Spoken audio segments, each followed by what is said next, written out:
ginagawa ng mga apostol. Noong mga araw na iyon, may mga Hudyong dumating doon mula sa Antioquia at Iconio. Sinulsulan nila ang mga tao laban kay Pablo at kanilang binato siya. Pagkatapos, kinaladkad siya sa labas ng bayan sa pag-aakalang patay na. Subalit nang paligiran siya ng mga alagad, nagtindig si Pablo at pumasok sa lungsod. Kinabukasan nagtungo sila ni Bernabe sa Derbe. Ipinangaral ni na Pablo at Bernabe ang mabuting balita sa Derbe at marami silang nahikayat na maging alagad. Pagkatapos nagbalik sila sa Listre, sa Iconio at sa Antioquia ng Pisidia. Pinatatag nila ang kalooban ng mga alagad at pinagpayuhan na manatiling tapat sa pananampalataya. Magdaranas muna tayo ng maraming kapighatian bago makapasok sa kaharian ng Diyos. Turo nila sa kanila. Sa bawat simbahan, humirang sila ng matatandang mamamahala at matapos manalangin at mag-ayuno, ang mga ito'y itinagubili nila sa Panginoon sa kanilang pinananaligan. Tinahak nila ang Pisidia at nakarating sa Panfilia. Ipinangaral nila sa Perga ang salita ng Diyos at pagkatapos ay bumaba sila sa Atalia. Mula roon, naglayag silang pabalik sa Antioquia. Dito sila nagsimula ng gawaing ginanap nila matapos silang itagubilin sa pagkalinga ng Diyos. Pagdating doon, tinipon nila ang mga kaanib sa simbahan at isinalaysay ang lahat ng ginawa ng Diyos sa pamamagitan nila at kung paanong binuksan niya ang daan upang makapanampalataya ang mga hentil. At mahabang panahon silang nanatili roon kasama ng mga alagad. Ang salita ng Diyos.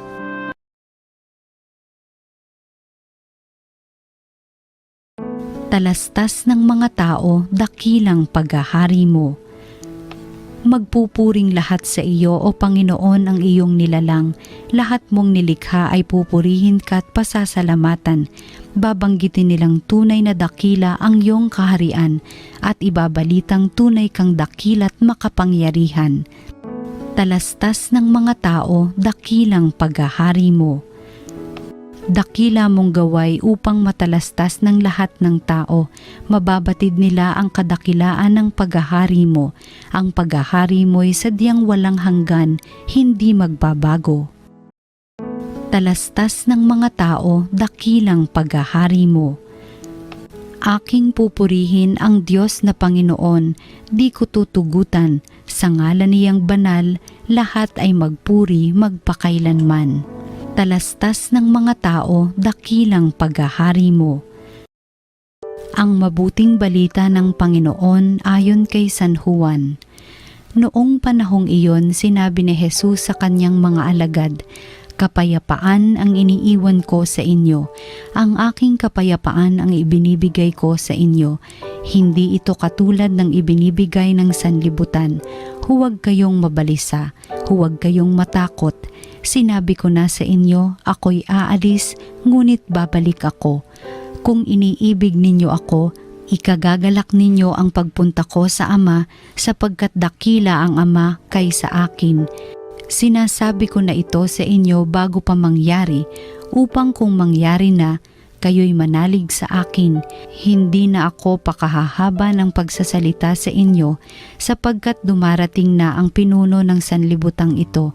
Wala siyang kapangyarihan sa akin, subalit dapat makilala ng sanlibutan na iniibig ko ang Ama at ang ginagawa ko'y ang iniuutos niya sa akin." Ang mabuting balita ng Panginoon. Pinupuri ka namin, Panginoong Hesukristo. Magandang araw po mga minamahal naming kapatid kay Kristo. Ako po si Father Paul Jacome from the Archdiocese of Manila. Halina po't samahan natin ang isa't isang magnilay sa salita ng Diyos, salita ng buhay. Mga minamahal naming kapatid kay Jesus, marahil bago mo po marinig itong salita ng Diyos, marami kang dalang alalahanin, marami kang problema, pero sakto at hindi nagkataon na nangungusap sa iyo sa pagkakataong ito ang Panginoon. sa pinakabuod ng buhay, ang hanap lang naman talaga natin ay ang kapayapaan ng ating mga puso. Pero kapag narinig daw po natin yung salitang kapayapaan, madalas pumapasok sa ating isip yung isang tahimik na pagkakataon na tayo nasa loob lang ng isang silid.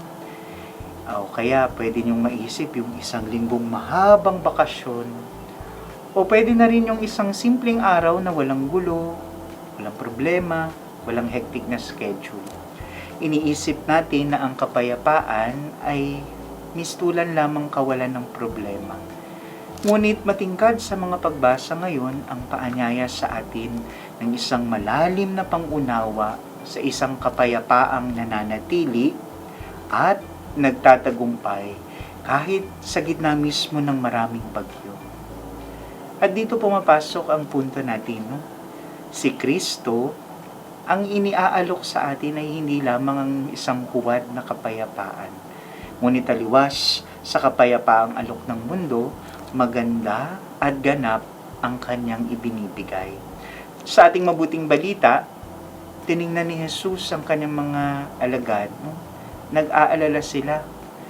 Pero sa kanilang pag-aalala, nagbitaw siya ng isang napakagandang pangako. Sabi ni Jesus, kapayapaan ang iniiwan ko sa inyo, ang aking kapayapaan ang ibinibigay ko sa inyo. Hindi gaya ng ibinibigay ng mundo, ang ibinibigay ko sa inyo. Ang kapayapaang handog ng mundo ay napakarupok. Bakit? Sapagkat nakadepende lamang ito sa mga pagkakataong pakiramdam natin, no?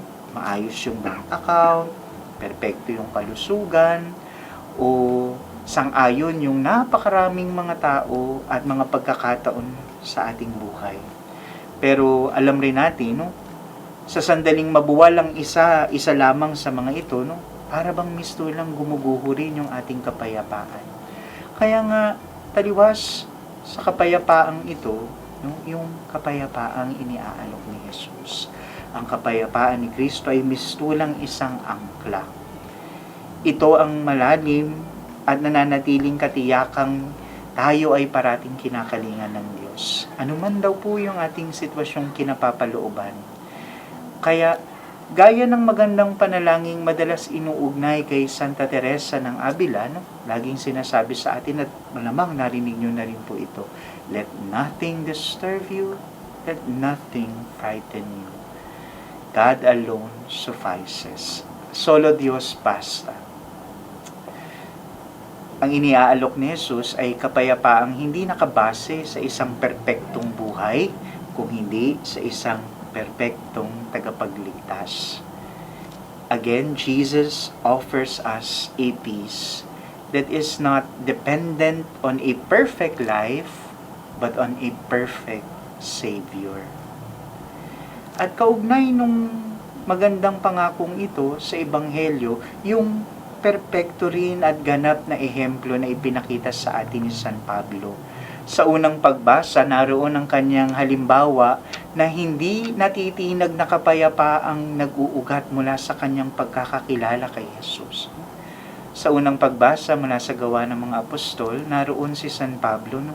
Sinabi pa roon, pinagbabato at kinukutya ng marahas na madla sa Listra.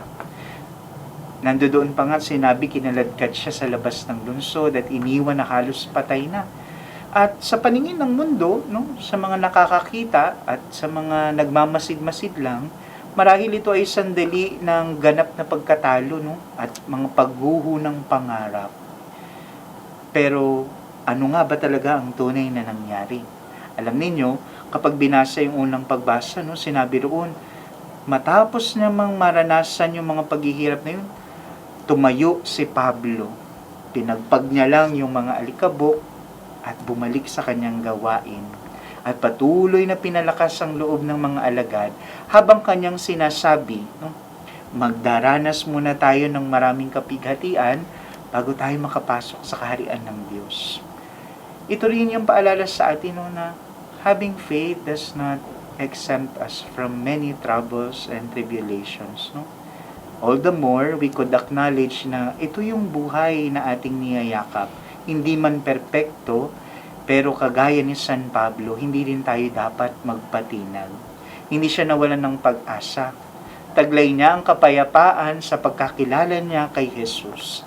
Kaya nga, minsan din pong nagpayo ang isang napakabanal na santo. No? Sabi po ni Francisco de Sales, do not lose your inward peace for anything whatsoever, even if your whole world seems upset. Kagaya rin ni Pablo, tanggap ni San Pablo na hindi perpekto ang mga tinatagpo niyang mga tao, lalo't higit para sa pamamalakaya niya sa pananampalataya. Hindi siya laging tanggap ng malupit na mundo. Pero kahit ang mundo ni Pablo ay pinauulanan ng mabibigat na bato, ang kanyang kaluluwa ay panatag pa rin sapagkat ito'y nakasandig sa tunay na kapayapaang natagpuan niya kay Jesus. At ano ang mensahe para sa atin? No? Mula sa karanasan na ipinahayag sa atin sa pangako ni Jesus, sa paninindigan ni San Pablo, paano naman tayong mga naririto? Ang kapayapaan natin ay madalas nakaharap sa napakaraming mga panganib at distraksyon. Karamihan nga sa atin, hindi naman literal na nakararanas na pinauulanan ng bato, gaya ni Pablo, ngunit araw-araw po tayong binubugbog ng iba't ibang uri ng bato at bagyo. Naharap tayo parati sa mga nakabibingi-ingay ng makabagong teknolohiya na para bang lagi na lang tayong nagmamadali. At kaliwat kanan, hindi tumitigil yung mga balitang puno ng takot, ng pag-alala, ng mga bagay na hindi sigurado, yung mga bagay na mabibigat. Ito yung mga tahimik nating mga pinapasan sa araw-araw. Para bang patuloy po tayong tinutokso ng mundo ng kapayapaan na sa pamamagitan ng mga makamundong aliw o mga panandaliang saya, yung ating mga walang kapararakang pagwawaldas, ngunit alam naman natin, naglalaho ito sa sandaling bitawan natin yung ating mga gadgets na kung saan tayo dinadala sa mga reels na walang kabuluhan. At kapag tahimik na lang tayo, alam natin sa sarili natin, kung hindi tayo nakakapit sa Diyos, saan kaya natin hinuhugot ang kapayapaang ito? Kaya nga, ang mga pagbasa sa araw na ito ay paanyaya muli na ibaling natin ang ating paningin kay Jesus. Inaanyayaan tayo ni Kristo na itigil yung paghahanap natin sa mga panlabas na anyo lamang ng kapayapaan. Huwag po natin itong ipagpalit sa napakagandang pangako at mensahe niya. Kung kayo rin po ay taimtim na nakinig kanina, napakaganda na parati sa ating inuulit-ulit ni Jesus. Huwag kang mabagabag. Kahit ang iyong mga puso, huwag sanang matakot. Huwag kang matakot. Be not afraid. At sana, pagkababalikan po natin o haharapin man lang muna natin ang bagong umaga, makita natin na kahit mabigat, na kahit marami tayong pinagdadaanan, tingin at bumaling tayo kay Jesus. When the stones of this modern life, stress, fear, conflicts, start to fall upon us, we do not have to crumble apart. We can, like St. Paul, we should stand up once again. We can take a deep breath. Let us close our eyes and return to that quiet sanctuary of our hearts where we will find Christ. Sumandal po tayo sa kanyang pangako ngayong araw at sa mga hindi natatapos na bukas. At nawa, hindi rin tayo magpatinag, kagaya ng kapayapaang iniaalok niya, maghari nawa ito sa ating mga puso. Sabay-sabay po tayong manalangin, Napakaganda na sa simula ng araw na ito, itaas natin kay Jesus at hilingin natin ang ganap na kapayapaan na nawa hindi tayo mawaglit sa piling niya. Panginoong Jesus, nagpapasalamat kami sa iyong handog na kapayapaan, isang kapayapaang hindi kayang ibigay ng mundo at isang kapayapaang hindi kayang nakawin ng sinuman. Kapag ang ingay ng aming buhay ay lalong lumalakas, kapag ang mga bato ng pagkabalisa, pagod, paghihirap ay umuulan, ipaalala niyo po sa amin ang iyong palagiang presensya.